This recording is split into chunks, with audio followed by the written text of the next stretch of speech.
चाला कारखान्यावर कारवाई करायची आहे का अभिजित आबाचं कर्तृत्व अडचणीमध्ये आणायचं आहे हा त्याच्या पाठीमागचा कुटील डाव आहे.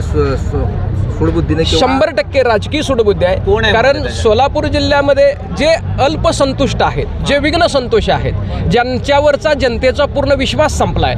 चाडगं काय करतं तर चाड्या लावून पोट भरतं अशी एक ग्रामीण म्हण आहे. गडी अंधारातून लपून जात आहेत आणि काहीतरी चाड्या लावून ह्या गड्याचा बंदोबस्त करा तर आम्ही जिवंत राहू अशा प्रकारचा एक सुतोवाच वरच्या स्तरावर राजकारणाच्या स्तरावरती केला जातोय. आणि मग अभिजित आबाचा बंदोबस्त केला तर आम्ही तुमच्याकडे येऊ, तुमचं काम करू, आमचं काहीतरी अस्तित्व राहू शकेल, अन्यथा राहणार नाही.